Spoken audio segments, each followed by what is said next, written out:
First play of the game, we're going blind pig. We're going to go blind pig. Blind pig, yeah. So I'm also a big fan of the blind pig action. The only reason we're running this action now is because he wanted to say blind pig and look cool. Hey basketball sickos, welcome back to the Blind Pig podcast with me, Joe Honour. Back at it again after a week off and stoked to be back talking more Super League basketball stories and action. Before we get into it, quick reminder, we are on a journey to hit 50 subs, so make sure you smash the like button, hit subscribe, and don't forget to comment below. Alright, let's get into it. This season, every single SLB team is out to prove a point to somebody. And today we're going to run through the one thing that each SLB team needs to prove this season. Manchester have had one of the loudest and most exciting, hype-building off-seasons of any SLB franchise. Genuinely, for me, they're the gold standard. They've put in the work throughout the summer to make themselves really attractive with huge signings and great social media. They're actually as well one of the few franchises that ran a really visible Pro-Am, which was amazing to see and great to see some of that summer content out there with names like Kyle Carey, Skylar White, Patrick Whelan and others all being parts of that off-season Pro-Am. However, the hype only matters if it translates into bums on seats. Manchester's a massive sports city. It's got United, rugby, football, Man City, cultural hub, genuinely of the North. Basketball should thrive there. However, in the past, we've seen loads of games that haven't always been packed, and that's really the challenge. They've started off really well with the first game of the season. They brought back their £5 a ticket deal. So this is something they did in their playoff game last season, which led to enormous success. And they're starting off the season this way, and they're already claiming on social media that they've sold over 1,000 tickets already. However, this season, they've got to prove they can fill their arena consistently. A buzzing atmosphere doesn't just make home games tougher for opponents, but it really builds momentum, it attracts more talents, and it's going to put Manchester firmly on the map.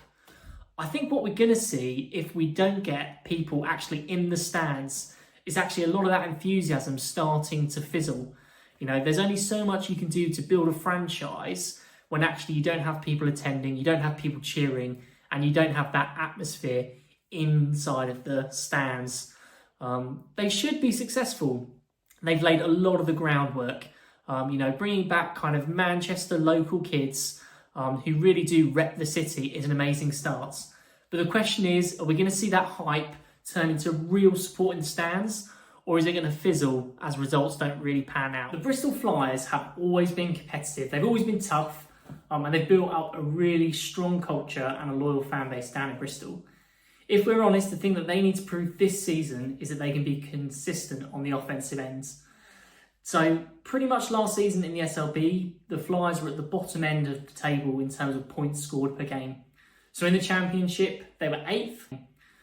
That means that only the Caledonia Gladiators were worse than them, scoring 77 points a game. But the big difference, though, is that for Caledonia, their point difference was minus 8.5. So actually, there was quite a jump in terms of how many points they would have needed to score in order to win. For the Flyers, their point difference last season in the Championship was only minus 3.2. So we're genuinely talking about 2 shots that are deciding whether or not the Flyers are winning or losing the game. And those are some things that actually generating really good, consistent offense, that's going to be the difference for them this season between winning and losing. Defense and hustle is going to keep you competitive, but to chase trophies and to chase championships, you need points every single night. This year, they need to prove that they can score in bunches and not just grind out games. And, the other piece of this is that Bristol has a really bright future. One of the things that's massively exciting is the potential to have an arena in the very sort of near future, within sort of 5 years potentially. And they could become a destination for top players. They've got loyal fans, they've got the potential for great facilities, and actually a solid foundation of a really exciting, high-efficiency offense could be the thing that suddenly catapults them into a really, really propelling destination across the league and across the SLB. I think we can see actually from their recruitment that's happened this season, they're having to recruit a lot of players who potentially aren't in that same tier as the London, the Manchesters and the Sheffields. Part of that could be around finance, but actually part of that as well has to be about the reputation of the players and the reputation of the club. And really having a consistent offence, I think, is the next step for them, and really the point that they want to prove this season, that they can win defensively, but also they can win with their offence. The London Lions are still a powerhouse in the league, and on paper they're even more stacked this year than they were last year. But for them, their challenge isn't going to be about the talent that they have, but it's all going to be around workloads. They're the only club who's going to be balancing both Super League basketball and Euro Cup competition. Their performances in sort of previous years have showed us how tough that can be. Travel, fatigue, rotation issues, not meaning that they didn't do well in years gone by where they played both Euro Cup and SLB, but you could definitely see nights where, as a franchise, they had chosen to prioritise Europe over the SLB, and sometimes that led to them dropping games. In a league now that, genuinely has more talent today than it did a few years ago, they may not be able to afford to do that to the same extent. And actually, it's worth calling out here. There are questions about the roster, questions around how much it costs, how much it's being paid, and whether or not all of those players fit under the Super League basketball salary cap. And as a result, the follow-up question is, if it doesn't fit under the salary cap, actually, how many of the players that they've announced this off-season are actually going to be playing in the domestic SLB league, and how many are going to be Euro Cup only players? This season, the Lions need to prove they can dominate the SLB whilst being competitive in Europe. Because if they slip in Europe, critics will just say, hey, that team is a big fish in a small pond. And if they slip domestically, people will say they've got their eyes on other things, on Euro Cup, Euro League, even NBA Europe. And potentially they might say, actually, that's a franchise that's prioritising other things over the domestic lifebloods of what's really giving the money and the draw back to the London Lions. When it comes to the Surrey 89ers, the key is simple: shoot the three ball well. Last season, some of their shooting from deep was way too streaky for me. Some nights they looked absolutely unstoppable, and other nights it just wasn't falling. This season they need to prove that they can generate and shoot threes at a high clip. With the players they've signed, particularly for me, I'm a huge fan of Keno Lilly Jr., I expect them to shoot at a lot better consistency and to actually shoot a lot more threes. When we look at Surrey against the rest of the teams, they were bang in the middle in terms of both 3-point percentage and how many 3-pointers they attempted a game, with 24 a game. In today's sort of basketball landscape, threes are just non-negotiable. They stretch the floor, they open up driving lanes, and they change the way that defence is played. If Surrey can consistently knock them down, suddenly their whole offence is going to look a little bit more different and way, way more dangerous. Plus, let's be real, fans love the three. There's nothing like the crowd going crazy after back-to-back triples, and Surrey has a chance to make that their weapon this year. But they've got to prove it. Surrey fans, let me know who you're most excited for in terms of being the deadliest shooter on the team, and who do you trust most to shoot a three ball when the game is on the line. For the Newcastle Eagles, they're always in the conversation when it comes to SLB. There's such a rich history there, there's such a tradition, there's expectations. But this season, the question is actually, does this roster fit together? And I think the point that they need to prove is that there are leaders on the floor. On paper, they've got talent, but there's lots of questions around how the chemistry works, and particularly whether the players that they've brought in, do they complement each other? Or actually is there too much overlap and clashing in terms of skill sets, where people are going to want the ball, and the type of positions they play? In terms of leadership, I think I flagged in one of our last videos the amount of people that left actually a really successful Eagles team last year. And one of the unique things with Mark Stoutel coaching GB basketball during Eurobasket means that the amount of time that he's going to have in pre-season to really get to know the team and be around them is going to be really, really limited.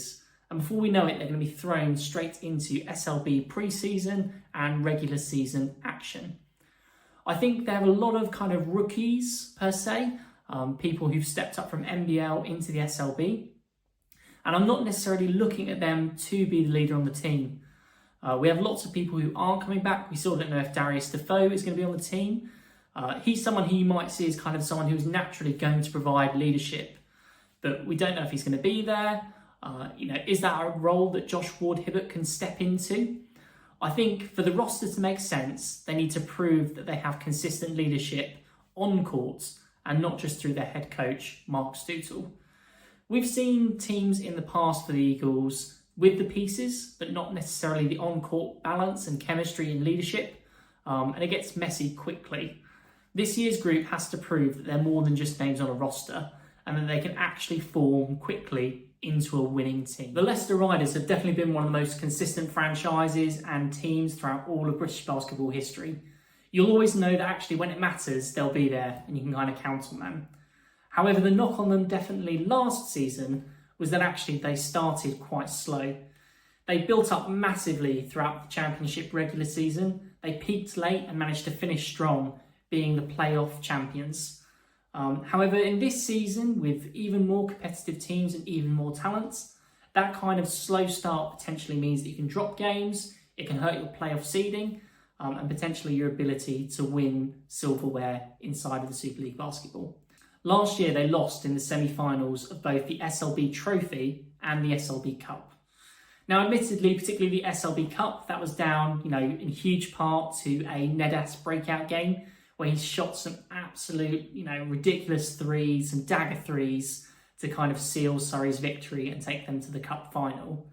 However, I'm a firm believer that actually the Leicester team that we saw in the playoffs, if they were playing to that standard, with that chemistry, with that kind of activity, if they were playing like that in the trophy and in the cup, then there's no flipping way they would have lost. They would have won both of those.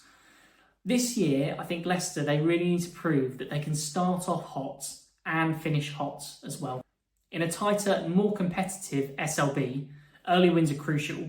And if Leicester really is able to bring in some of that trademark consistency from day one, it's going to be a scary team. Sheffield were one of the huge and best surprises from last season.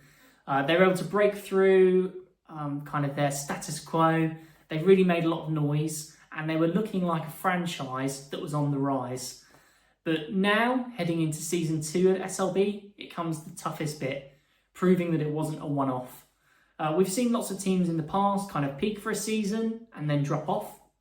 And for Sheffield, this season should be about proving that that winning culture is going to last.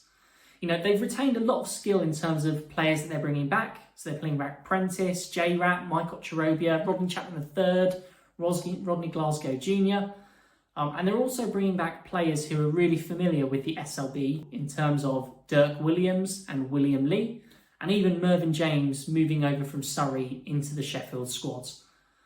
I think because of that, retention of skill, of knowledge, the familiarity with Super League basketball, what we should really see is a team that come out swinging. And I actually think that the best opportunity for Sheffield to win silverware this year will be in those very early stages of the SLB trophy. Really, for me, it's theirs to lose. They've got continuity and even time and familiarity built through playing in the basketball tournament together. But the question for Sheffield is going to be around upside. Other teams have made big signings and brought in Europe-level talents, and they've brought in new, fresh talent, so maybe they have a better upside in terms of players, but they're a less known quantity. What we don't want to see is kind of any regression from Sheffield's.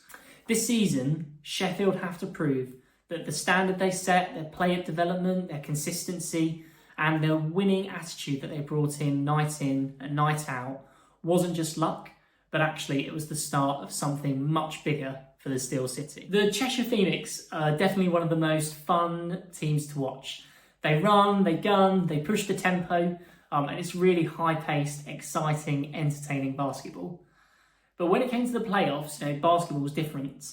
The pace starts to slow, transition points dry up, and suddenly you need to be able to generate stops. Cheshire's challenge and the thing they need to prove this season is that they can defend as well as score.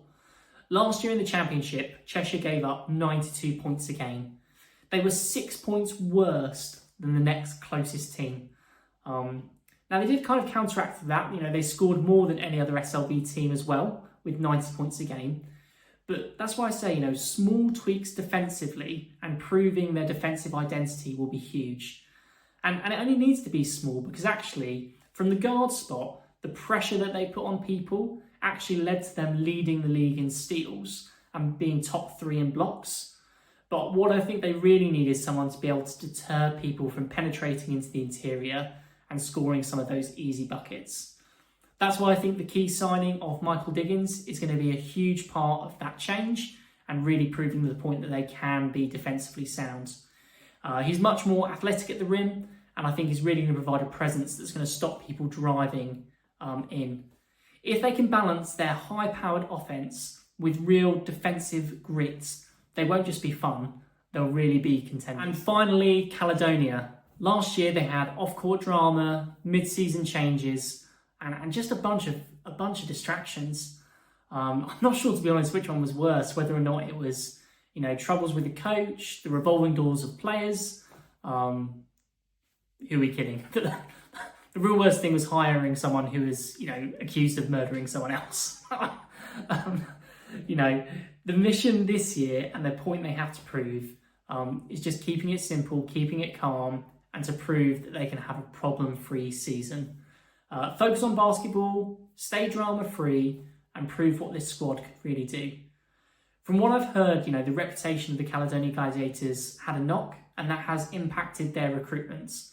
But good moves like extending Johnny Bunyan as the head coach, bringing back British talent like Carl Jimenez and Malcolm Frazier, Toto Fagbenle, they're really good moves to be able to bring stability.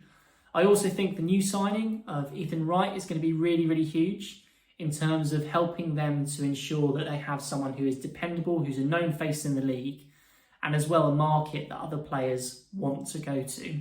A problem-free season for the Glads also means not finishing last and missing the playoffs again. They need to see success, especially with the amount that's being invested into the team. When they're locked in, the Gladiators have genuine potential, but if that noise creeps back in and there's problems, it will hold them back. That's it. 9 teams, 9 things to prove heading into this SLP season. Some people need consistency, some people need chemistry, and some people just need to stay out of trouble. But let me know, it's your turn. Let me know in the comments, which teams are you watching the most closely? What point do you think your favourite team has to prove this season? Remember, we're on the road to 50 subs, so make sure you like the video, hit subscribe, and send it to a friend. Looking forward to catch you in the next one for more British Hoop content. Peace!